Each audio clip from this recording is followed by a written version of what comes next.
So how concerned should we be about the threat posed by China to the British state, but also to our own information? Emily Taylor is Chief Executive of the cyber intelligence company Oxford Information Labs and editor of Chatham House's Journal of Cyber Policy. Hi, Emily. Hi, Matt. How are you? I'm very good. Explain, first of all, what we mean by hacking. What is it that China has done and why? So the revelation today, is that China or Chinese operatives have obtained copies of the electoral register and have compromised the Electoral Commission's systems. Actually, this isn't today's news. The attack was begun in 2021, discovered in October 2022, and was publicly acknowledged last summer. So I think there's a big question for us today is why now? And I think it's an election year, so obviously messages of resilience and the targeting of MPs who have been outspoken on China is clearly a case. But it could also be about establishing a position that will appeal to the right of the Conservative Party in an election year. It's also this afternoon, after we get this statement from the Deputy Prime Minister Oliver Dowden, the remaining stages of the Investigatory Powers Amendment Bill, which would give the British state greater access to the information held by social media companies and their ability to snoop on us, which actually I do wonder if it weren't for this emergency statement on what China might have done a couple of years ago, we might have been talking about what the British state knows about us a bit more.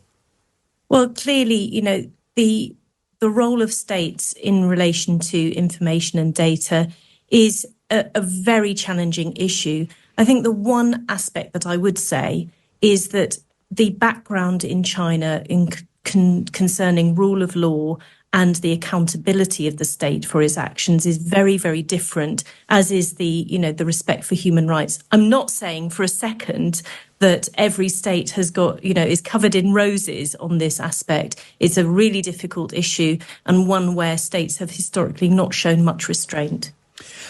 Try and explain to me, and I'll be trying to get my head around this. Why would China want to access the electoral roll, accessing details of 40 million voters as held by the Electoral Commission?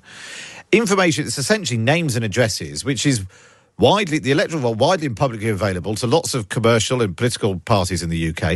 It's essentially like getting one giant phone book for the whole country. What would be the purpose of China doing it? Is it actually more about showing they are capable of targeting a government body like the Electoral Commission rather than necessarily the information they've obtained?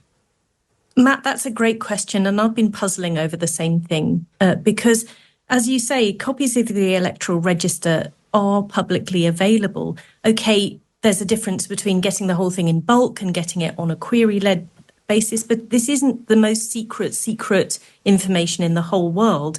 And it's not nearly as sensitive as, say, the compromise that happened a few years ago of the US Office for Personnel Management, which revealed a lot of much more sensitive data about government operatives. This is public data. So it's about, I think, today is about reflecting on China as a cyber threat actor.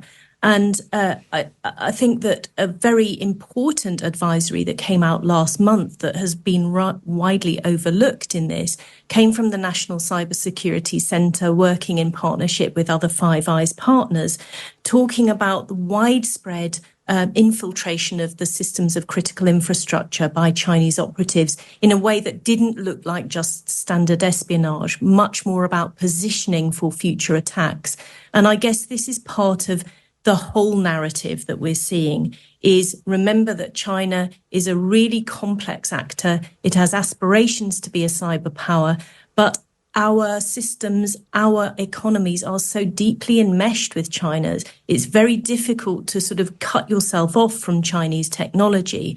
And of course, this government, in the days when David Cameron was not the foreign minister, but was the prime minister, was very much in favour of deepening trade relationships with China. So this government has found it very difficult to find its voice on China in a way that navigates that tightrope between wanting the trade, wanting the relationship, and also protecting critical infrastructure and democracy.